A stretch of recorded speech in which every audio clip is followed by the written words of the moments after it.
I used to believe family and work were the two places where you were supposed to feel safe. Turns out those are usually the first places to test how much they can take from you. In the span of a few months, people I trusted with my money, my future, and my name showed me exactly who they were. And once I stopped trying to fix it, everything changed.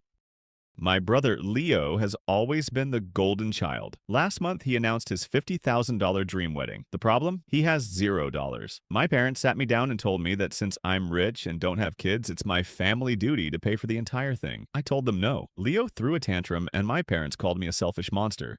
But it got worse. A week later, I found out my mom had been trying to access my high-yield savings account using my old security questions. She actually thought she could just borrow the money for the venue deposit. Luckily, I had already moved everything to a private trust. But I wasn't just going to sit there. I found out my parents had been struggling with their mortgage and credit card debt for years, debt that my brother was responsible for. So I did something charitable. I bought their debt from the collection agency. At the wedding rehearsal, Leah was bragging about how they found the money, and the wedding was back on. My parents were avoiding my gaze. That's when I walked up and handed them a golden envelope. They thought it was a wedding check. It wasn't. It was a formal notice that I was now their primary creditor. I told them, since you're so comfortable spending other people's money, you can start by paying me back the $40,000 you owe, starting today. Otherwise, I'm foreclosing on the house you're living in. The color drained from their faces.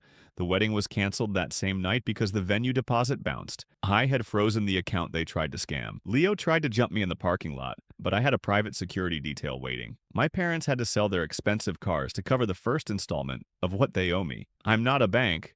I'm their landlord now. And the golden child? He's currently working 2 jobs to pay for a courtroom wedding. Family is everything, right?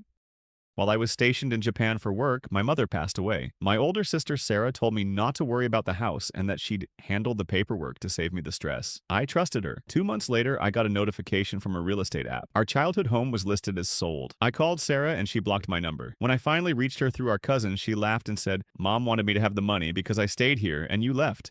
It's already spent on my new lifestyle." She thought because she lived in the house, it was hers to sell. What she didn't realize was that Mom and I had a secret. Because of Sarah's history with debt, Mom made me the sole executor and the only person legal owner of the property in the will. I didn't call the police yet. I called a title insurance lawyer and the new buyers. The sale Sarah made was completely illegal. She had forged my signature on the closing documents. I flew back home and met with the new buyers, who were actually decent people and terrified they'd lose their life savings. I gave them a choice: help me nail my sister for fraud or lose the house. They chose the first option. We went to the police with the original will and the forged documents.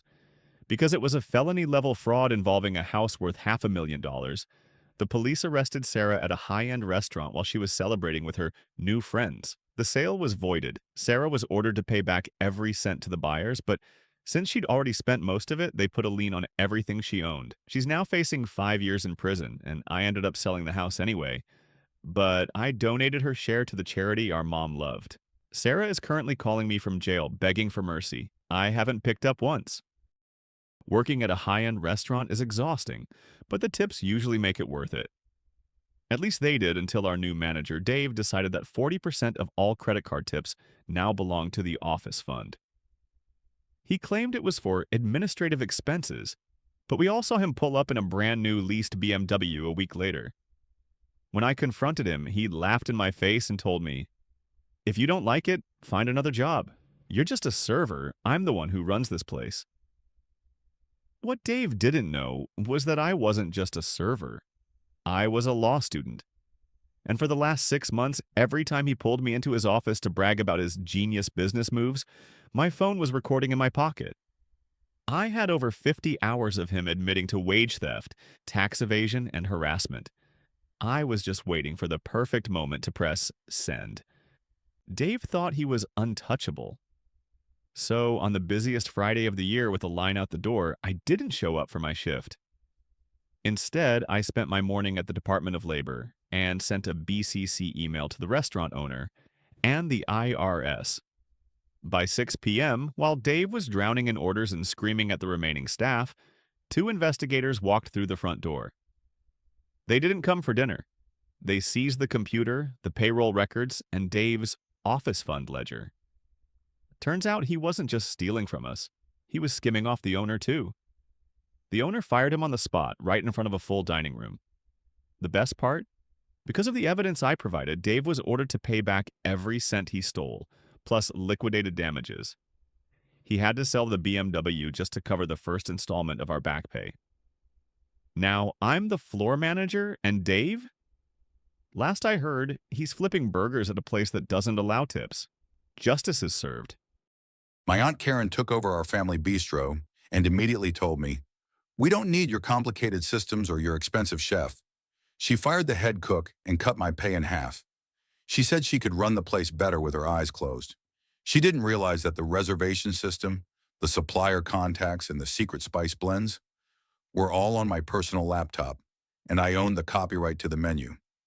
So I didn't argue. I just packed my bag, factory reset the restaurant's iPad, and deleted my cloud account. When the dinner rush hit at 6 p.m., the POS system was dead, the kitchen had no recipes, and I was already on a plane to Spain. She called me screaming that I ruined the business. I just texted back, "You said you could do it with your eyes closed. Good luck." The bistro closed down in 3 months. But honestly, that was just petty family drama. People love to talk about family, loyalty, and respect, but the moment money is involved, those words become optional. Funny thing is, once the money was gone, so were they. And honestly, that part hurt a lot less than I expected.